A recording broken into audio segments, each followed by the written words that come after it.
এখানে আমার চিংড়ি মাছের মালাইকারি বানানো হয়ে গেছে। সাথে আজকে দুপুরে কি খাওয়া দাওয়া করবো সেটাও তোমাদের সাথে শেয়ার করলাম।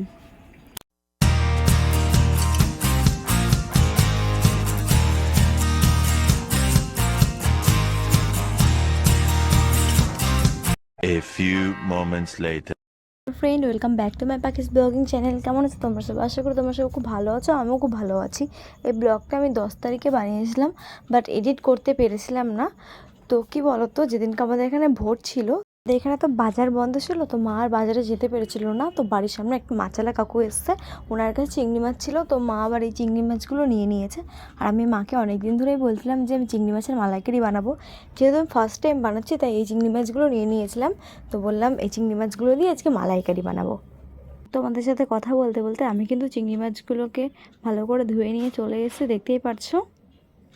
চিংড়ি মাছটা ধোয়ার পরে মা গ্যাসে কড়াই বসিয়ে তেল দিয়ে দিয়েছে, তেলটা গরমও হয়ে গেছে। আর এদিকে চিংড়ি মাছে আমাকে লবণ হলুদ মাখিয়ে দিয়ে দিয়েছে। তো আমি এখন চিংড়ি মাছগুলোকে ভেজে নেব। তো চলো ভিডিওটা কন্টিনিউ দেখতে থাকো, আশা করি ভালো লাগবে। তো আবার পাকা রাঁধুনি, কিন্তু মাছ ভাজতে গেলে ভীষণ ভয় পায়। আর প্রত্যেকবার মাছ ভাজতে গেলে আমার গায়ে তেল ছিটকাবেই, কিন্তু এই মাছটা যখন আমি ভেজেছিলাম না, বিশ্বাস করো আমার গায়ে এক ফোঁটাও তেল ছিটকে আসেনি। সাথে কথা বলতে বলতে আমার চিংড়ি মাছগুলো কিন্তু সুন্দর করে ভাজা হয়ে গেছে। তো এখন চিংড়ি মাছগুলো আমি বাটিতে তুলে নেব। আমি কিন্তু রান্নাবান্না একদমই পারি না। এই চিংড়ি মাছের মালাইকারিটা দেখছি, তবুও আমি আমার জেম্মার কাছে 10 বার শুনেছি, ফোন দেখে নিয়েছি, তারপরে তো মাকে পাশে দাঁড় করিয়ে রেখে দিয়েছি যে তুমি বলে দিবা, আমি যতই দেখি না কেন আমি পারবো না। আর আমি তরকারিতে কতটা তেল লাগবে, লবণ লাগবে, হলুদ লাগবে কিছুই বুঝি না। এর জন্য মাকে বললাম যে তুমি তেলটা দিয়ে দাও, তারপরে আমি টুকটুক করে করছি।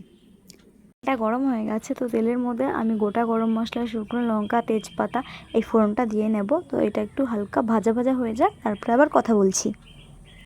গোটা গরম মশলাটা আমি লাল লাল করে ভেজে নিয়েছি। তো মিক্সিতে আগে আমি পেঁয়াজ, আদা, রসুন, শুকনো লঙ্কা, জিরে, টমেটো সব পেস্ট করে রেখে দিয়েছিলাম। সবাই আলাদা আলাদা করে করেছে, তো আমি একবারে পেস্ট করে রেখে দিয়েছি। তো ওটাই এখন দিয়ে নেব, ওটা মশলাটা ভালো করে ভেজে নেব। লবণ হলুদ দিয়ে মশলাটাকে ভালো করে কষিয়ে নেব। তো অনেকে কাশ্মীরি লঙ্কার গুঁড়ো দেয়, কি বলো তো, আমি অনেক শুকনো লঙ্কা, অনেক কাঁচা লঙ্কা দিয়েছি। আবার কাশ্মীরি লঙ্কার গুঁড়ো ইউজ করলে না গলা জ্বলতে পারে, এর জন্য আমি আর দিলাম না। কি বলো তো, আমার মা বলে, আমি একদিন চিকেন বানিয়েছিলাম তখনও বলেছিল যে মশলা কষানোর সময় কয়েক দানা চিনি দিয়ে দিলে মশলার কালারটা নাকি আরও সুন্দর হয়। এর জন্য আমি আবার কয়েক দানা চিনি দিয়ে নিয়েছিলাম। দেখতেই পাচ্ছ মশলাটাকে কিন্তু একদম ভালো করে কষিয়ে নিয়েছে, আর লাল লাল হয়ে গেছে পুরো। তো আগের থেকে আমার মা আমাকে নারকেলের দুধ বানিয়ে দিয়েছিল, এটা আমাদের বাড়িতেই বানিয়েছে। তো ওই নারকেলের দুধটা আমি এখন দিয়ে দেবো গ্রেভির জন্য।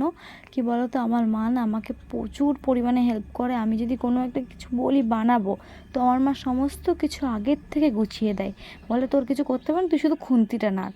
সত্যি আমার মামাকে ভীষণ ভালোবাসে, মেয়ের কষ্ট হয় বলে সব আগের থেকে রেডি করে দিয়েছে। তো ফোনে চিংড়ি মাছের মালাইকারি রেসিপিটা দেখেছিলাম, তো ওখানে দেখেছিলাম যে মশলা কষানোর সময় চিংড়ি মাছগুলো দিয়ে নিয়েছিল, চিংড়ি মাছ আর মশলা একসাথেই কষিয়েছিল। কিন্তু জেম্মা বললো না, তোকে মশলা কষানোর সময় দিতে হবে না, যখন গ্রেভিটা হয়ে যাবে, হালকা যখন ফুটবে তখনই ভেজে রাখা চিংড়ি মাছগুলো দিয়ে নিবি। আমার চিংড়ি মাছের মালাইকারি কিন্তু একদম রেডি হয়ে গেছে। তো নামানোর আগে 1 চামচ ঘি আর শাহি গরম মশলা দিয়ে আমি নামাবো। আর প্রথমত ভিডিওটা যেহেতু আমি এখন এডিট করছি, কি বলতো, কাঁচা লঙ্কা দিতে হতো চিড়ে চিড়ে, আমি না একদম ভুলে গেছিলাম। তো এখন এডিট করার সময় মনে পড়ছে যে কাঁচা লঙ্কাটা চিড়ে দিলে হয়তো আরও বেশি ভালো হতো। কি আর করা যাবে, আর একদিন বানাবো যখন, তখন সমস্ত কিছু একদম ঠিকঠাক করে দেখে শুনে বানাবো, কারণ ফার্স্ট টাইম বানিয়েছি, একটু গোলমাল হয়ে গেছিলো। তোমার সাথে কথা বলতে বলতে কিন্তু আমি ঘি গরম মশলা দিয়ে চিংড়ি মাছের মালাইকারিটা নামিয়ে নিয়েছি, দেখতেই পারছো। আর আমার চিংড়ি মাছের মালাইকারি একদম রেডি হয়ে গেছে।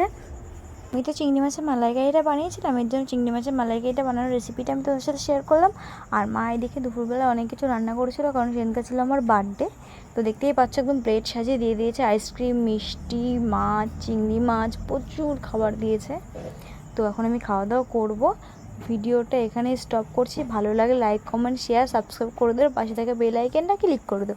আর ফেসবুক পেজকে দেখে থাকলে ফলো করে দিও। আজকের মতন টাটা, বাই।